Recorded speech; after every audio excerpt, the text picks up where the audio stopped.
Assalamualaikum warahmatullahi wabarakatuh. Perkenalkan, nama saya Fani Ariyanti, NPM 223010007 dari Prodi Akuntansi Universitas Jenderal Ahmad Yani Yogyakarta.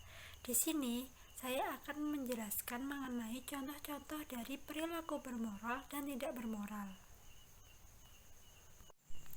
Sebelumnya, apa sih pengertian dari moral itu? Moral adalah suatu kebiasaan, tata cara, dan adat dari suatu peraturan perilaku yang telah menjadi kebiasaan bagi anggota suatu budaya dalam masyarakat. Lawan kata dari moral atau bermoral adalah tidak bermoral, atau manusia yang tidak bermoral itu disebut dengan amoral, di mana dia ini tidak memiliki moral dan bernilai tidak positif di mata manusia, dan tentunya sangat mengganggu lingkungan di sekitarnya. Salah satu bentuk dari perilaku bermoral yaitu adalah mengucapkan terima kasih. Mungkin teman-teman sudah sangat familiar dengan kata terima kasih, yaitu dua kata sederhana yang sebenarnya itu memiliki makna kesan yang sangat berarti dan tentunya bernilai positif. Terima kasih merupakan bentuk perwujudan sikap kita menghargai dan menghormati atas pemberian orang lain maupun atas usaha orang lain. Dalam kehidupan masyarakat, kata terima kasih ini sangat perlu ditanamkan, karena ketika kita saling mudah mengungkapkan kata terima kasih, maka dapat menciptakan suatu masyarakat yang harmonis. Sebenarnya, ungkapan terima kasih ini mungkin terdengar sangat mudah untuk diucapkan. Namun, kalau tidak didasari dengan hati yang ikhlas dan tulus, kata terima kasih itu sulit untuk terucap.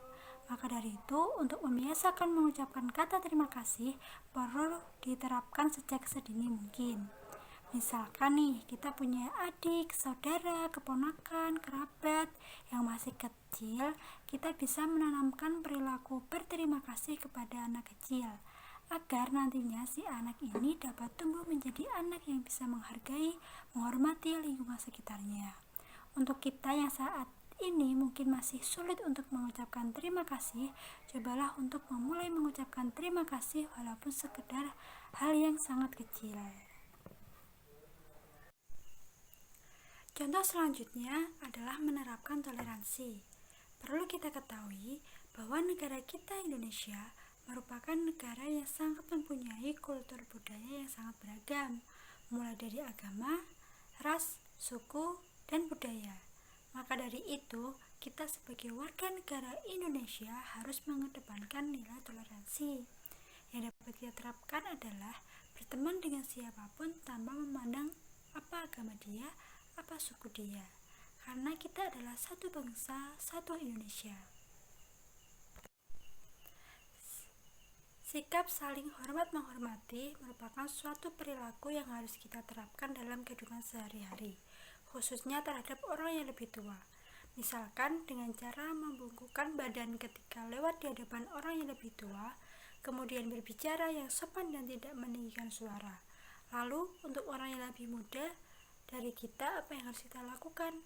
Apa kita bisa semena-mena dengan dia? Tidak, kita juga bisa saling menghargai satu sama lain. Selanjutnya adalah menjaga lisan. Seperti kata pepatah, mulutmu adalah harimaumu, yang artinya segala perkataan yang terlanjur kita keluarkan apabila tidak dipikirkan dahulu akan mendapatkan kerugian untuk diri kita sendiri. Kita sebagai manusia yang hidup berdampingan dengan manusia lain harus bisa menjaga setiap perkataan yang keluar dari mulut kita, karena kita tidak tahu perasaan setiap orang lain terhadap apa yang kita katakan. Mungkin kita menganggap ucapan kita itu hal yang lumrah, hal yang biasa, namun bisa saja itu dapat menyakitkan hati orang lain. Maka dari itu, ketika kita berbicara harus hati-hati, jangan sampai ada hati yang terluka akibat perkataan kita. Contoh dari perilaku tidak bermoral adalah membuang sampah sembarangan. Akibat dari pembuangan sampah sembarangan ini dapat mengakibatkan bencana yang sebenarnya juga merugikan diri kita sendiri. Contohnya adalah banjir. Masyarakat saat ini masih sering membuang sampah sembarangan di sungai. Padahal karena ulah manusia ini sungai menjadi tersumbat dan dapat menimbulkan banjir. Lalu apa sih yang bisa kita lakukan? Sebetulnya ada banyak cara untuk kita mengatasi hal ini, tapi salah satunya adalah mengurangi penggunaan produk sekali pakai atau bahan yang berasal dari plastik. Misalkan nih, kita menggunakan sedotan stainless steel daripada sedotan plastik. Yang kedua, mendaur ulang sampah yang masih bisa didaur. Contohnya adalah daur ulang kertas.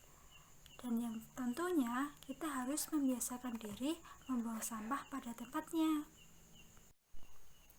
Pergaulan bebas merupakan perilaku menyimpang yang melewati batas norma atau peraturan yang ada. Pergaulan bebas harus dihindari karena dapat membahayakan kesehatan, melanggar peraturan yang ada, serta dapat merusak masa depan anak. Pergaulan bebas yang sering dilakukan remaja adalah pesta miras, narkoba, bahkan sampai seks bebas.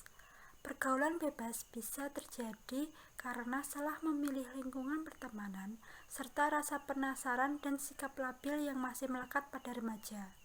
Dalam masalah ini, yang harus kita lakukan adalah mengontrol remaja agar tidak melewati batas ambang menuju pergaulan bebas. Salah satunya adalah melalui peran keluarga serta peran lingkungan. Mencuri adalah suatu perilaku yang tidak bermoral. Mencuri merupakan pengambilan properti milik orang lain secara tidak sah tanpa seizin pemilik. Alasan orang melakukan pencurian tak lain halnya adalah keterbatasan ekonomi. Mungkin pada saat itu orang tersebut sedang mengalami kesulitan ekonomi, padahal kebutuhan terus mendesak. Akhirnya, mau tidak mau dia akan mencuri untuk memenuhi kebutuhan hidupnya. Tindakan pencurian adalah suatu tindak pidana hukum kriminal, yang nantinya pelaku pencurian bisa mendapatkan hukum pidana penjara yang telah diatur dalam undang-undang yang berlaku. Dunia pendidikan di Indonesia persaingannya cukup ketat, di mana siswa dianggap pintar apabila mendapatkan nilai yang tinggi. Akhirnya, hal inilah yang membuat siswa melakukan apa saja asalkan mendapatkan nilai yang bagus, yaitu dengan mencontek. Padahal, perbuatan mencontek adalah suatu perilaku yang tidak patut untuk dicontoh. Alasan siswa mencontek tak lain halnya adalah kurang menguasai materi yang akan diujikan. Terus, langkah apa yang bisa kita gunakan untuk tidak mencontek? Yang pertama, menguasai materi yang akan diujikan, yaitu dengan belajar sungguh-sungguh. Yang kedua, munculkan rasa percaya diri pada diri kita bahwa kita bisa dan mampu memecahkan soal tersebut.